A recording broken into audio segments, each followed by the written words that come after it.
भगवत शक्ति विराजमान है। सब मिलकर एक तरह से बाबा को प्रणाम करेंगे। भगवान बाबा हनुमान जी को प्रणाम। महान त्यागी बाबा जुमदेव जी को प्रणाम। परमात्मा एक। आज की चलती हुई चर्चा पत्र के संचालक महोदय जी मुझे समय पर विचार देंगे, ऐसे बोले जो मैं अपने शब्द द्वारा रखेंगे। भगवान बाबा हनुमान जी को प्रणाम। महान त्यागी बाबा जुमदेव जी को प्रणाम। परमात्मा धन्य हमारे सदगुरु महान त्यागी बाबा जुमदेव जी, जिन्होंने इस मार्ग की रचनात्मक की और हम समस्त सेवक सेविकाओं के बीच में इतना बड़ा अनुभव सबको दिखाया और खुद ने देखे। क्योंकि उनके परिवार में जो 12 साल का जो दुख था वह तो बाबा ने कठोर तपस्या करके और भगवान पर विश्वास करके एक भगवान की प्राप्ति करके अपने परिवार का दुख दूर किया। लेकिन धन्य हमारे सदगुरु महान त्यागी बाबा जुमदेव जी, जिन्होंने हम दुखी कष्टी गरीब सभी के लिए सोचे और इस मार्ग की स्थापना की। और जब बाबा अपने परिवार में एकता के साथ हवन करते थे तो उस समय एकादशी व्रत आता था। उस समय बाबा के परिवार में बाबा के भाइयों ने कहा कि बाबा हम जो हवन करते हैं तो उस रात को 3 हवन करने का था।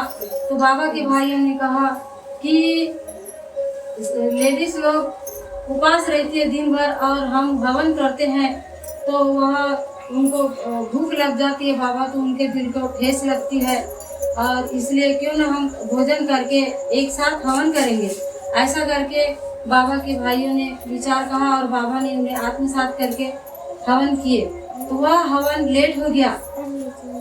तो फिर वह हवन लेट होने के कारण बाबा हनुमान जी ने बाबा को साक्षात्कार करवाया। क्योंकि बाबा जब अपने कमरे में सोए हुए थे तो चारों तरफ से दरवाजा बंद था और वहाँ पे पूरे वानरों की सेना बाबा के ऊपर उछल कूद कर रही थी। तो बाबा चोर चोर करके चिल्लाए और जब चिल्लाने की आवाज़ घर में आई तो सब भाई लोग आसपास हो गए और फिर बाबा को बोले दरवाज़ा खोलो करके। तो दरवाज़ा खोले और अंदर गए, बाबा को जगाए। तो बाबा को पूछते हैं कि बाबा चोर कहाँ है, यहाँ तो आप ही हो अकेले। तो फिर वहाँ पे बाबा ने बोले कि मुझे ऐसा महसूस हुआ कि बंदरों की वानर सेना मेरे ऊपर सब तांडव मचा रही है। तो मैंने एक वानर को पकड़ा मुट्ठी में कि वो ऐसा लगा कि मुझे छोड़ के जा रहा है, बाबा हनुमान जी मुझे छोड़ के जा रहा है। तो बाबा हनुमान जी ने बोले कि तू भोजन कर रहा है और समय के ऊपर मैं दरवाजे पे आके खड़ा हूँ, तुझे समय का महत्व नहीं है करके बाबा को भगवान बाबा हनुमान जी ने जगाए। तो वैसा ही सोच के बाबा ने अपने फिर परिवार में बताया कि कल हमने जो हवन किए थे वह समय के बाहर हुआ, इसलिए हमें परिवार में समय का बहुत बड़ा महत्व है करके बाबा ने समझाए। और बाबा अभी भी सेवक परिवार में भी समय का महत्व बाबा ने समझाने के लिए बड़े बड़े कार्यकर्ता और जिम्मेदार सेवक और सभी नियुक्त किए। क्योंकि समय और शब्द, समय बलवान है, शब्द भी हमारा कीमती है। अगर हमारा शब्द अगर अच्छा है तो अच्छा ही मिलेगा, कर्म सही है तो शब्द भी सही है, और शब्द अगर इधर उधर हुआ तो कर्म भी गलत होगा और परिवार में परेशानी आएगी। क्योंकि हमारे इस मार्ग में, मानव धर्म में शब्द, समय और कर्म को बाबा ने महत्व दिया है। हम जब से मार्ग में जुड़े हैं तब से हम देखते हैं कम से कम 9 साल हो गए। अगर हमारे परिवार में शब्द इधर उधर हो जाते हैं तो उसकी गलती की सजा हमें मिलती है। क्योंकि पहले तो हमें समझ में नहीं आता था, लेकिन जब से हम लोग त्यागी हुए हैं तब से हमारे परिवार में भी बहुत सारी घटना घटी। जब से एक एक शब्द को ध्यान में रखते हुए हम देखते हैं और फिर हम कार्यकर्ता जी को बताते हैं, विचार लेते हैं। तो धन्य हमारे कार्यकर्ता जी भी हमारे शब्दों पर अमल करते हैं, हमें विचार देते हैं। तो उनके शब्दों के माध्यम से हमें हमारे परिवार में सुख समाधानी मिलती है। इतना कहकर मैं अपने शब्दों को यही विराम देती हूँ। बच्चे से लेकर मैंने समय के ऊपर बहुत अच्छे विचार रखे, उन्हें धन्यवाद देता हूँ। इसी तरह चर्चा बैठक को आगे बढ़ाते बढ़ने चल बाबा की शिक्षा पर उनका विचार रखे।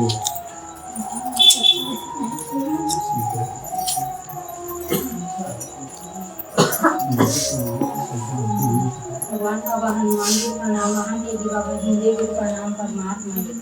आज की चर्चा बैठक के संचालक महोदय जी ने पूछे हैं कि बाबा के शिक्षण पर विचार। सो इस प्रकार भगवान बाबा हनुमान जी को प्रणाम, महान तेगी बाबा झुंडे जी को प्रणाम, परमात्मा जी। धन्य है हमारे महान तेगी बाबा झुंडे जी, जिन्होंने इतने कठिन परिश्रम करके इस मार्ग को खड़ा किया। अगर यह मार्ग नहीं होता तो कई दुखी कष्टियों का जीवन कैसे होता। कई घरों में कई लोग शराब से पीड़ित रहते हैं, तो कोई दूध बाधाओं से, तो कोई बीमारियों से। तो इस मार्ग में जुड़ने से हमारी कई शराब भी छूटती है, और जिसे दूध बाधाओं की भी परेशानी रहती है वो भी दूर रहती है। और कई लोगों की भी बीमारियां भी, बड़ी से बड़ी बीमारियां भी दूर होती है। अगर इस मार्ग में कई सेवक या सेविका नहीं जुड़ते तो शायद उनका जीवन कैसा होता। जिससे इस मार्ग में आने से पहले हम भी, मतलब हमारे घर की सेवक जी शराब का सेवन करते थे, तो हमारे घर में मतलब बहुत परेशानी रहती थी। रोज शराब पीकर आना, हल्ला करना, कोई सामान को तोड़ फोड़ करना, मतलब घर में एक भी शांति बनी नहीं रहती थी। रोज मतलब इस दिन ऐसा है कि घर में लड़ाई झगड़ा होना निश्चित है। जब इस कारण मतलब जैसे अब हम अपने ऊपर से ये लेते कि हम हमारे घर में जब शराब पीते हैं तो हम ऐसे परेशान हैं, तो और भी कई लोग पीते हैं तो उनके घर में भी कई परेशानियाँ होती होंगी। तो उसके बाद से जब से फिर मार्ग में जुड़े, उसके बाद से तो सेवक जी हमारे में शराब वराब भी नहीं पीते, और हमारे घर में मतलब ऐसा ये भी नहीं है कि शराब ही नहीं पीते तो कहाँ का हल्ला और कहाँ का ये। जब से सब ठीक गई है, इसीलिए धन्य है हमारे महान तेगी बाबा झुंडे जी, जिन्होंने इस धर्म मार्ग को खड़ा किया और हम जैसे दुखी कष्टी मानव का दूर किया।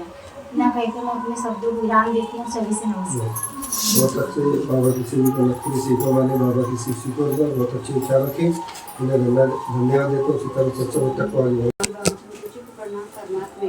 आज की चलती चर्चा बैठक के संचालक भगवान बाबा हनुमान जी को प्रणाम, मान तेगी बाबा झुंडे जी को प्रणाम, परमात्मा। धन्य हमारे मान तेगी बाबा झुंडे जी ने इतने कठिन परिश्रम करके एक भगवान की स्थापना किए और हम जैसे दुखी कष्टी मानव को जगाने का कार्य किए। न जाने आज हमारे मान तेगी बाबा झुंडे जी नहीं होते तो हम दर के ठोकर खाते रहते, इधर उधर भटकते रहते। तो हमारे बाबा ने 12 खड़ी के रूप में बताए हैं, हमें शाम की प्रार्थना में भी, साप्ताहिक पक्षर में बताए हैं, सुबह की हिंदी में, तो हमें उसमें अमल करना चाहिए। क्योंकि 4 तत्व क्या है, 3 सत्व क्या है, 5 नियम क्या है, और उसमें हमें विचार मंथन करना चाहिए। क्योंकि हम जब तक विचार मंथन करेंगे नहीं तब तक हमें विचारी क्रांति नहीं बढ़ेगी। तो हमें जैसे जैसे हम कार्य लेते हैं और हमें कार्यकर्ता जी आदेश करते हैं, क्योंकि हम ना ही तो भगवान को देखे, ना ही तो महान तेगी बाबा झुंडे जी को देखे, हम एक भगवान के रूप में कार्यकर्ता जी को देखे। तो हमें कार्यकर्ता जी जैसे आदेश करते हैं हमें उसमें चलना चाहिए। क्योंकि हम आज जब हम इस मार्ग में नहीं थे तो इधर उधर भटकते थे और कई चीज़ों से हम अंधश्रद्धा बुरे व्यसन में फंसे हुए थे। और आज हम इस मार्ग में हम किसके माध्यम से आए? आज हम कार्यकर्ता जी के माध्यम से ही आए हैं। तो हमें इतने अच्छे अच्छे विचार देते हैं और जो भी हमारी गलतियाँ भी रहती है उसे हम बताते हैं तो हमें माफ़ी मिल जाती है। कई मार्गों में जैसे हर धर्म है उनमें माफ़ी नहीं मिलती। इतने अच्छे मानव धर्म जो हमारे बाबा ने बताए हैं तो इसमें हमें कैसे चलना चाहिए, कैसे रहना चाहिए। क्योंकि कहते हैं पारस पत्थर को छूने से, लोहा छूने से सोना बन जाता है, उसी प्रकार हम एक मानव धर्म में हैं तो हमें इस मार्ग के रूपरेखा समझने के लिए अपने को गरज है। तो उसे अच्छी समझेंगे तभी हमें समाधानी मिलेगी। तो हमें इस मार्ग में चलना, अच्छे से कार्य करना चाहिए, कार्यकर्ता जी के आदेशों का पालन करना चाहिए तो हमें हर एक मुश्किल से समाधानी मिल जाएगी और अपने गृहस्थी भी उच्च स्तर पर आएगी। अपने परिवार खुशी खेलते हुए नजर आती है। इसलिए इतने कह के अपने शब्दों को विराम देती हूँ। सभी को नमस्कार करती हूँ। बहुत अच्छे बाबा किसी को दिल्ली में भी मालूम लगा तो बहुत अच्छी इशारा की ये धन्यवाद देता हूँ। सच्चा मतलब को आगे बढ़ाते बाबा किसी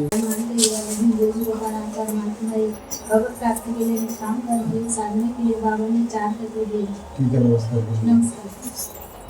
इसी तरह सच्चा मतलब को आगे बढ़ाते बाबा किसी